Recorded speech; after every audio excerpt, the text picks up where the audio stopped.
ಒಂದು ಸಿನಿಮಾ ಬಿಡುಗಡೆಯಾದಾಗ ಭಾರಿ ಸೋಲು ಕಂಡಿತು. ಆ ಸಿನಿಮಾದ ಸೋಲು ಕೇವಲ ನಟ ನಿರ್ದೇಶಕನಿಗೆ ನಷ್ಟ ಮಾಡಲಿಲ್ಲ, ಇಡೀ ಕನ್ನಡ ಚಿತ್ರರಂಗದ ಒಂದು ದೊಡ್ಡ ಕನಸನ್ನೇ ತಾತ್ಕಾಲಿಕವಾಗಿ ಹಿಮ್ಮೆಟ್ಟಿಸಿತು. ಆದ್ರೆ ಅದೇ ಸಿನಿಮಾ ಬಿಡುಗಡೆಯಾಗಿ ಬರೋಬ್ಬರಿ 35 ವರ್ಷಗಳ ನಂತರ ಮತ್ತೆ ಚರ್ಚೆಯಲ್ಲಿದೆ.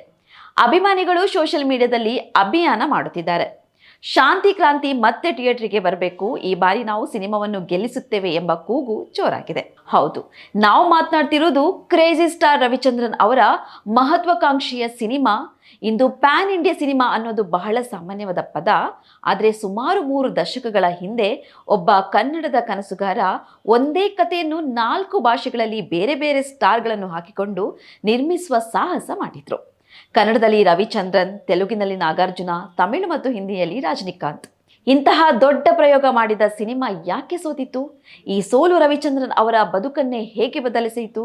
ಮತ್ತು ಈಗ 35 ವರ್ಷಗಳ ನಂತರ ಈ ಸಿನಿಮಾ ನಿಜವಾಗಿಯೂ ರಿಲೀಸ್ ಆಗುತ್ತಾ? ರಿಲೀಸ್ ಆದರೆ ಈ ಬಾರಿ ಶಾಂತಿ ಕ್ರಾಂತಿ ಗೆಲ್ಲುತ್ತಾ ಅಥವಾ ಸೋಷಿಯಲ್ ಮೀಡಿಯಾ ಕ್ರೇಜ್ ಥಿಯೇಟರ್ ವರೆಗೆ ಬರದೇ ಉಳಿಯುತ್ತಾ? ಇದೆಲ್ಲವೂ ಈ ವಿಡಿಯೋದಲ್ಲಿ ನೋಡೋಣ. ಅಂದು ಶಾಂತಿ ಕ್ರಾಂತಿ ಅಂದ್ರೆ ಏನು? 1991ರ ಕಾಲ. ಕನ್ನಡ ಚಿತ್ರರಂಗದಲ್ಲಿ ದೊಡ್ಡ ದೊಡ್ಡ ಸಿನಿಮಾಗಳು ಬರುತ್ತಿದ್ದ ಕಾಲ. ಆದರೆ ಆ ಸಮಯದಲ್ಲಿ ರವಿಚಂದ್ರನ್ ಅವರು ಮತ್ತೊಂದು ಮಟ್ಟದ ಕನಸು ಕಂಡಿದ್ರು.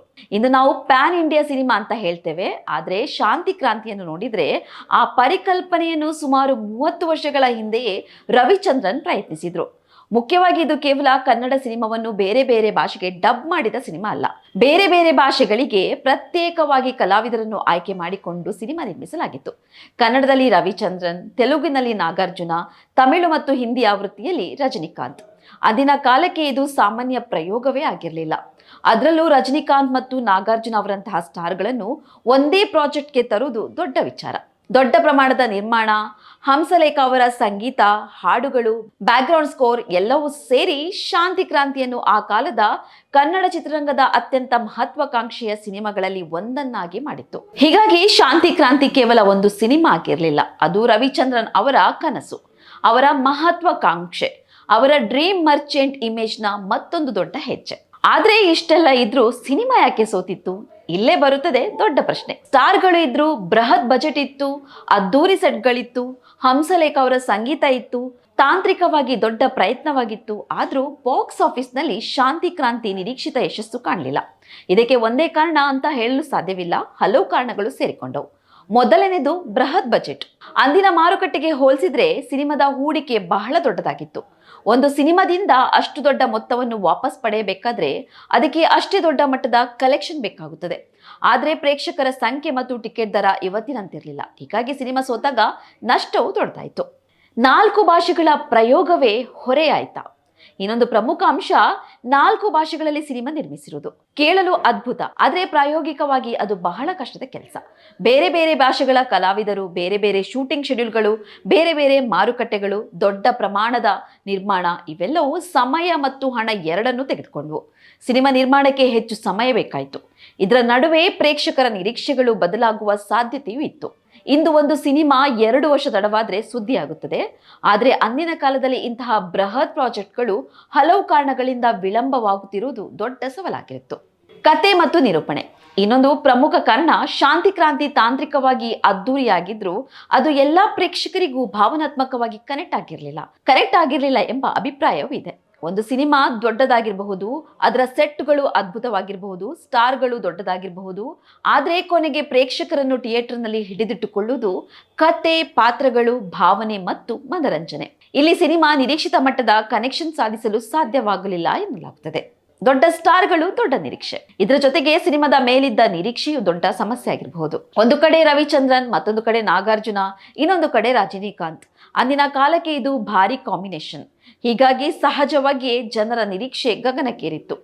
ಆದರೆ ನಿರೀಕ್ಷೆ ಎಷ್ಟು ದೊಡ್ಡದೋ ಅದನ್ನು ತಲುಪದಾದಾಗ ನಿರಾಸೆಯು ಅಷ್ಟೇ ದೊಡ್ಡದಾಗುತ್ತದೆ. ಹೀಗಾಗಿ ಶಾಂತಿ ಕ್ರಾಂತಿಯ ಸೋಲು ಕೇವಲ ಸಿನಿಮಾದ ಸೋಲಾಗಿರಲಿಲ್ಲ, ಅದು ಒಂದು ದೊಡ್ಡ ಕನಸಿನ ಸೋಲಾಗಿ ಕಾಣಿಸಿತು. ಈ ಸೋಲು ರವಿಚಂದ್ರನ್ ಅವರಿಗೆ ಏನು ಮಾಡಿತ್ತು? ಇದು ಶಾಂತಿ ಕ್ರಾಂತಿ ಕಥೆಯ ಅತ್ಯಂತ ಭಾವನಾತ್ಮಕ ಜಾಗ. ಸಿನಿಮಾ ಸೋತಾಗ ರವಿಚಂದ್ರನ್ ಅವರಿಗೆ ಕೇವಲ ಬಾಕ್ಸ್ ಆಫೀಸ್ ನಷ್ಟವಾಗಿರಲಿಲ್ಲ, ಅವರ ಮೇಲೆ ದೊಡ್ಡ ಆರ್ಥಿಕ ಒತ್ತಡ ಬಂತು. ದೊಡ್ಡ ಮೊತ್ತದ ಹೂಡಿಕೆ, ಸಾಲದ ಒತ್ತಡ, ನಿರ್ಮಾಣದ ಹೊರೆ ಇವೆಲ್ಲವೂ ಅವರ ವೃತ್ತಿ ಜೀವನದ ಮೇಲೆ ಪರಿಣಾಮ ಬೀರಿತು. ಈ ಸೋಲಿನಿಂದ ಹೊರಬರಲು ಅವರಿಗೆ ಸಾಕಷ್ಟು ವರ್ಷಗಳು ಬೇಕಾಯಿತು. ಆದ್ರೆ ಇಲ್ಲಿ ಒಂದು ಕುತೂಹಲಕಾರಿ ಸಂಗತಿ ಅಂದ್ರೆ ಶಾಂತಿ ಕ್ರಾಂತಿ ಅವರನ್ನು ಕುಗ್ಗಿಸಿತ್ತು, ಆದ್ರೆ ಅವರನ್ನು ನಿಲ್ಲಿಸಲಿಲ್ಲ. ಸೋತ ನಂತರವೂ ಅವರು ಸಿನಿಮಾವನ್ನು ಮಾಡುತ್ತಲೇ ಹೋದ್ರು, ಯಶಸ್ಸು ಹುಡುಕುತ್ತಲೇ ಹೋದ್ರು. ಮತ್ತು ಇದೇ ಹಂತದಲ್ಲಿ ರವಿಚಂದ್ರನ್ ಅವರ ಡ್ರೀಮ್ ಮರ್ಚೆಂಟ್ ಎಂಬ ಗುರುತು ಇನ್ನಷ್ಟು ಗಟ್ಟಿಯಾಯಿತು. ದೊಡ್ಡ ಕನಸು ಕಾಣುವ ನಿರ್ದೇಶಕ, ಅದನ್ನು ತೆರೆಗೆ ತರುವ ಧೈರ್ಯವಿರುವ ನಿರ್ಮಾಪಕ ಎಂಬ ಇಮೇಜ್ ಅವರಿಗೆ ಮತ್ತಷ್ಟು ಬಲವಾಯಿತು. ನಂತರ ಹಲವು ಸಿನಿಮಾಗಳ ಮೂಲಕ ಅವರು ಮತ್ತೆ ಯಶಸ್ಸಿನ ಹಾದಿಗೆ ಬಂದ್ರು. ಅಂದ್ರೆ ಶಾಂತಿ ಕ್ರಾಂತಿ ಅವರ ಬದುಕಿನಲ್ಲಿ ಒಂದು ದೊಡ್ಡ ಹಿನ್ನಡೆ, ಆದ್ರೆ ಅದೇ ಸಮಯದಲ್ಲಿ ಅವರ ಹಠ ಮತ್ತು ಸಿನಿಮಾ ಮೇಲಿನ ಪ್ರೀತಿಯ ಸಂಕೇತವು ಹೌದು. ಸಿನಿಮಾದ ಸಂಗೀತ ಮಾತ್ರ ಇಂದಿಗೂ ಜೀವಂತ. ಶಾಂತಿ ಕ್ರಾಂತಿ ಸೋತಿರಬಹುದು, ಆದ್ರೆ ಸಿನಿಮಾದ ಹಾಡುಗಳು ಸೋಲಲಿಲ್ಲ. ಹಂಸಲೇಖ ಅವರ ಸಂಗೀತ ಈ ಸಿನಿಮಾದ ಪ್ರಮುಖ ಶಕ್ತಿಗಳಲ್ಲಿ ಒಂದು. ಹುಟ್ಟೋದ್ಯಾಕೆ ಸಾಯೋದ್ಯಾಕೆ, ಮಧ್ಯರಾತ್ರಿಲಿ ಹೈವೇಲಿ ರಸ್ತೆಯಲ್ಲಿ, ಗಾಳಿಯೋ ಗಾಳಿಯೋ ಇಂತಹ ಹಾಡುಗಳು ಇಂದಿಗೂ ಕೇಳುಗರಿಗೆ ಪರಿಚಿತ. ಒಂದು ಸಿನಿಮಾ ಬಾಕ್ಸ್ ಆಫೀಸ್ನಲ್ಲಿ ಸೋತ್ರು, ಅದರ ಹಾಡುಗಳು ಜನರ ನೆನಪಿನಲ್ಲಿ ಉಳಿದರೆ ಅದು ಆ ಸಿನಿಮಾದ ಮತ್ತೊಂದು ರೀತಿಯ ಗೆಲುವೆ. ಇದೇ ಕಾರಣಕ್ಕೆ ಇವತ್ತು ಹೊಸ ತಲೆಮಾರಿನವರು ಶಾಂತಿ ಕ್ರಾಂತಿಯ ಬಗ್ಗೆ ಮಾತನಾಡ್ತಿದ್ದಾರೆ. 35 ವರ್ಷಗಳ ನಂತರ ಮತ್ತೆ ಯಾಕೆ ಟ್ರೆಂಡ್? ಇದೀಗ ನಾವು ಇಂದಿನ ಕಾಲಕ್ಕೆ ಬರೋಣ. 35 ವರ್ಷಗಳ ನಂತರ ಶಾಂತಿ ಕ್ರಾಂತಿ ಮತ್ತೆ ಸೋಷಿಯಲ್ ಮೀಡಿಯಾದಲ್ಲಿ ಟ್ರೆಂಡ್ ಆಗ್ತಿದೆ. ಅಭಿಮಾನಿಗಳು ರಿಲೀಸ್ಗಾಗಿ ಒತ್ತಾಯ ಮಾಡ್ತಿದ್ದಾರೆ, ರೀಲ್ಸ್ ಮಾಡ್ತಿದ್ದಾರೆ, ಹಳೆಯ ಹಾಡುಗಳನ್ನು ಹಂಚಿಕೊಳ್ತಿದ್ದಾರೆ, ಸಿನಿಮಾ ದೃಶ್ಯಗಳನ್ನು ವೈರಲ್ ಮಾಡ್ತಿದ್ದಾರೆ. ಮತ್ತು ಒಂದು ಮಾತು ಪದೇ ಪದೇ ಕೇಳಿ ಬರುತ್ತಿದೆ, ಈ ಸಿನಿಮಾ ಆಗ ಗೆದ್ದಿಲ್ಲ, ಈ ಬಾರಿ ನಾವು ಗೆಲ್ಲಿಸುತ್ತೇವೆ. ಆದರೆ ಇಲ್ಲೊಂದು ದೊಡ್ಡ ಪ್ರಶ್ನೆ ಇದೆ, ಸೋಷಿಯಲ್ ಮೀಡಿಯಾದಲ್ಲಿರುವ ಕ್ರೇಜ್ ನಿಜವಾಗಿಯೂ ಥಿಯೇಟರ್ಗೆ ಬರುತ್ತದೆ?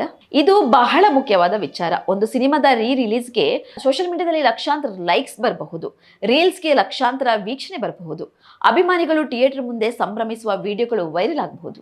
ಆದರೆ ಅದೇ ಜನರು ಟಿಕೆಟ್ ಖರೀದಿಸಿ ಸಿನಿಮಾ ನೋಡಲು ಬರುತ್ತಾರಾ? ಅದು ಬೇರೆ ಪ್ರಶ್ನೆ. ಇಂದಿನ ಪ್ರೇಕ್ಷಕರ ಜೀವನ ಶೈಲಿಯೇ ಬದಲಾಗಿದೆ. OTT ಇದೆ, ಯೂಟ್ಯೂಬ್ ಇದೆ, ಟಿವಿ ಇದೆ. ಹಳೆಯ ಸಿನಿಮಾಗಳು ಮೊಬೈಲ್ನಲ್ಲೇ ಸಿಗುತ್ತವೆ. ಶಾಂತಿ ಕ್ರಾಂತಿ ಕೂಡ ಈಗಾಗಲೇ ಆನ್ಲೈನ್ನಲ್ಲಿ ಲಭ್ಯವಿದೆ. ಇಂತಹ ಸಂದರ್ಭದಲ್ಲಿ ಒಂದು ಹಳೆಯ ಸಿನಿಮಾವನ್ನು ಥಿಯೇಟರ್ನಲ್ಲಿ ನೋಡಲು ಪ್ರೇಕ್ಷಕರು ಹಣ ಖರ್ಚು ಮಾಡುತ್ತಾರಾ? ಅದೇ ದೊಡ್ಡ ಸವಾಲು. ರಿಲೀಸ್ಗೆ ಇರುವ ಇನ್ನೊಂದು ಸವಾಲು, ಹಳೆಯ ಸಿನಿಮಾವನ್ನು ಹಾಗೆ ತೆಗೆದುಕೊಂಡು ಬಂದು ಥಿಯೇಟರ್ನಲ್ಲಿ ರಿಲೀಸ್ ಮಾಡಲಾಗುವುದಿಲ್ಲ. ಇಂದಿನ ಪ್ರೇಕ್ಷಕರಿಗೆ ತಕ್ಕಂತೆ ಚಿತ್ರದ ಗುಣಮಟ್ಟವನ್ನು ಹೆಚ್ಚಿಸಬೇಕಾಗುತ್ತದೆ. 4K ರೆಸ್ಟೋರೇಷನ್, ನೆಗೆಟಿವ್ ಕ್ಲೀನಿಂಗ್, ಹೊಸ ಸೌಂಡ್, ಮಿಕ್ಸಿಂಗ್ ಇವೆಲ್ಲದಕ್ಕೂ ಹಣ ಬೇಕಾಗುತ್ತದೆ. ಅಂದ್ರೆ ಸಿನಿಮಾ ರಿಲೀಸ್ ಮಾಡೋದಕ್ಕೂ ಒಂದು ದೊಡ್ಡ ಹೂಡಿಕೆ ಬೇಕು. ಹೂಡಿಕೆ ಮಾಡಿದ ಹಣ ವಾಪಸ್ ಬರುತ್ತದೆ? ಇದೇ ದೊಡ್ಡ ಪ್ರಶ್ನೆ.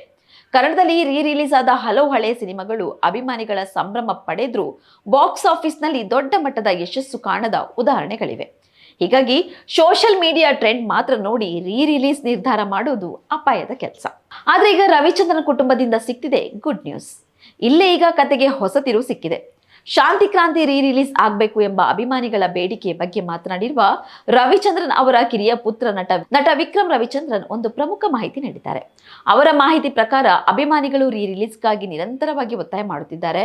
ಅವರು ಈ ವಿಚಾರವನ್ನು ರವಿಚಂದ್ರನ್ ಅವರ ಗಮನಕ್ಕೂ ತಂದಿದ್ದಾರೆ ಮತ್ತು ಈ ಬಗ್ಗೆ ರವಿಚಂದ್ರನ್ ಹಾಗೂ ವಿಕ್ರಮ್ ಚರ್ಚೆ ನಡೆಸಿದ್ದಾರೆ. ಅಷ್ಟೇ ಅಲ್ಲ, ರವಿಚಂದ್ರನ್ ಅವರ ಹಿರಿಯ ಪುತ್ರ ಮನೋರಂಜನ್ ಅವರಿಗೂ ಶಾಂತಿ ಕ್ರಾಂತಿಯನ್ನು ರಿಲೀಸ್ ಮಾಡಬೇಕು ಎಂಬುದು ಬಹಳ ದೊಡ್ಡ ಆಸೆಯಂತೆ. ವಿಕ್ರಮ್ ಹೇಳಿರುವಂತೆ ತಮ್ಮ ಕುಟುಂಬದ ನಿಜವಾದ ಆಸ್ತಿ ಅಂದ್ರೆ ಸಿನಿಮಾ ಮತ್ತು ಜನರ ಪ್ರೀತಿ. ಹೀಗಾಗಿ ಇಷ್ಟೊಂದು ಜನ ಸಿನಿಮಾ ಮತ್ತೆ ನೋಡಬೇಕೆಂದು ಕೇಳ್ತಿರುವಾಗ ಏನಾದ್ರೂ ಮಾಡಬೇಕು ಎಂಬ ಚರ್ಚೆ ಶುರುವಾಗಿದೆ. ಮುಖ್ಯವಾಗಿ ವಿಕ್ರಮ್ ಅವರಿಗೆ ರವಿಚಂದ್ರನ್ ಅವರಿಂದ ಗ್ರೀನ್ ಸಿಗ್ನಲ್ ಸಿಕ್ಕಿದೆ ಎನ್ನುವುದು ಅಭಿಮಾನಿಗಳಿಗೆ ದೊಡ್ಡ ಗುಡ್ ನ್ಯೂಸ್. ಆದ್ರೆ ಇದು ಇನ್ನೂ ಅಂತಿಮ ರಿಲೀಸ್ ಘೋಷಣೆ ಆಗಿಲ್ಲ. ಚರ್ಚೆ ಆರಂಭವಾಗಿದೆ. ಮುಂದಿನ ದಿನಗಳಲ್ಲಿ ಸಿನಿಮಾ ಯಾವ ರೀತಿಯಲ್ಲಿ ರೀಸ್ಟೋರ್ ಆಗುತ್ತದೆ, ಯಾವಾಗ ರಿಲೀಸ್ ಆಗುತ್ತದೆ, ಎಷ್ಟು ಥಿಯೇಟರ್ಗಳಲ್ಲಿ ಬರುತ್ತದೆ ಎಂಬುದು ಇನ್ನಷ್ಟೇ ಗೊತ್ತಾಗಬೇಕು. ವಿಕ್ರಮ್ ರವಿಚಂದ್ರನ್ ಅವರು ತಮ್ಮ ತಂದೆಯ ಬಗ್ಗೆ ಮಾತನಾಡುವಾಗ ಒಂದು ವಿಚಾರವನ್ನು ತುಂಬಾ ಹೆಮ್ಮೆಯಿಂದ ಹೇಳಿದ್ದಾರೆ. ಅವರು ಕೇವಲ ರವಿಚಂದ್ರನ್ ಅವರ ಮಗನಾಗಿ ಮಾತನಾಡುತ್ತಿಲ್ಲ, ಅವರೇ ಹೇಳುವಂತೆ ಅವರು ತಮ್ಮ ತಂದೆಯ ದೊಡ್ಡ ಅಭಿಮಾನಿಯೂ ಹೌದು ಮತ್ತು ಶಾಂತಿ ಕ್ರಾಂತಿಯಂತಹ ಸಿನಿಮಾ ಅವರ ತಂದೆ ಎಷ್ಟು ದೊಡ್ಡ ಕನಸು ಕಂಡಿದ್ರು ಅನ್ನೋದನ್ನ ತೋರಿಸುತ್ತದೆ.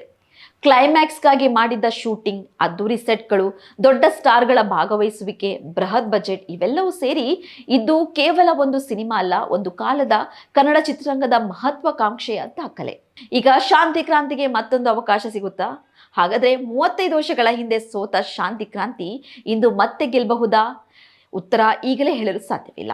ಆದ್ರೆ ಒಂದು ವಿಚಾರ ಮಾತ್ರ ಖಚಿತ. ಅಂದು ಸಿನಿಮಾ ಸೋತಾಗ ಜನರು ಅದರ ಬಜೆಟ್ ಬಗ್ಗೆ ಮಾತನಾಡಿದ್ರು, ಅದರ ನಷ್ಟದ ಬಗ್ಗೆ ಮಾತನಾಡಿದ್ರು, ರವಿಚಂದ್ರನ್ ಅವರ ಆರ್ಥಿಕ ಸಂಕಷ್ಟದ ಬಗ್ಗೆ ಮಾತನಾಡಿದ್ರು. ಆದ್ರೆ 35 ವರ್ಷಗಳ ನಂತರ ಜನರು ಮತ್ತೊಂದು ವಿಷಯದ ಬಗ್ಗೆ ಮಾತನಾಡುತ್ತಿದ್ದಾರೆ. ಆ ಸಿನಿಮಾ ಎಷ್ಟು ದೊಡ್ಡ ಕನಸಾಗಿತ್ತು.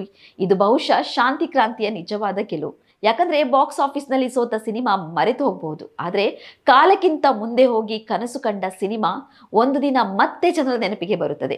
ಶಾಂತಿ ಕ್ರಾಂತಿ ಅಂತಹ ಸಿನಿಮಾಗಳಲ್ಲಿ ಒಂದು. ಇಂದು ಪ್ಯಾನ್ ಇಂಡಿಯಾ ಸಿನಿಮಾಗಳ ಕಾಲ. ಕನ್ನಡ ಸಿನಿಮಾಗಳು ದೇಶದಾದ್ಯಂತ ಸದ್ದು ಮಾಡುತ್ತಿವೆ. ಆದರೆ ಈ ಅಲೆಯ ಬೀಜವನ್ನು ಹಲವು ದಶಕಗಳ ಹಿಂದೆ ಬಿತ್ತಿದ ಒಬ್ಬ ಕನಸುಗಾರ ಇದ್ರು. ಆ ಪ್ರಯತ್ನ ಅಂದು ಗೆದ್ದಿದ್ರೆ ಬಹುಶಃ ಕನ್ನಡ ಸಿನಿಮಾದ ಪ್ಯಾನ್ ಇಂಡಿಯಾ ಪಯಣ ಇನ್ನು ಮುಂಚೆ ಆರಂಭವಾಗುತ್ತಿತ್ತೇನೋ. ಈಗ ಕಾಲ ಮತ್ತೊಂದು ಅವಕಾಶ ಕೊಟ್ಟಿದೆ. ಶಾಂತಿ ಕ್ರಾಂತಿ ಮತ್ತೆ ಥಿಯೇಟರ್ಗೆ ಬಂದ್ರೆ ಅದು ಕೇವಲ ರಿಲೀಸ್ ಆಗುದಿಲ್ಲ, ಅದು ಒಂದು ಕಾಲದ ಕನಸಿಗೆ ಸಿಗುವ ಎರಡನೇ ಅವಕಾಶ. ಒಬ್ಬ ಡ್ರೀಮ್ ಮರ್ಚೆಂಟ್ ನ ಮಹತ್ವಾಕಾಂಕ್ಷೆಗೆ ಸಿಗುವ ಗೌರವ. 35 ವರ್ಷಗಳ ಹಿಂದೆ ಸೋತ ಸಿನಿಮಾವನ್ನು ಇಂದಿನ ತಲೆಮಾರು ಹೇಗೆ ಸ್ವೀಕರಿಸುತ್ತದೆ ಎಂಬುದನ್ನು ನೋಡಲು ಸಿಗುವ ಮತ್ತೊಂದು ಅವಕಾಶ. ಹಾಗಾದ್ರೆ ಶಾಂತಿ ಕ್ರಾಂತಿ ರಿಲೀಸ್ ಆದ್ರೆ ನೀವು ಥಿಯೇಟರ್ಗೆ ಹೋಗಿ ಸಿನಿಮಾ ನೋಡ್ತೀರಾ? ಕಮೆಂಟ್ ನಲ್ಲಿ ನಿಮ್ಮ ಅಭಿಪ್ರಾಯವನ್ನು ತಿಳಿಸಿ. ಈ ವಿಡಿಯೋ ಇಷ್ಟವಾದ್ರೆ ಲೈಕ್ ಮಾಡಿ, ನಿಮ್ಮ ಸ್ನೇಹಿತರ ಜೊತೆ ಶೇರ್ ಮಾಡಿ. ಮತ್ತೊಂದು ಇಂಟ್ರೆಸ್ಟಿಂಗ್ ಕಥೆಯೊಂದಿಗೆ ಮತ್ತೆ ಸಿಗೋಣ. ನಮಸ್ಕಾರ.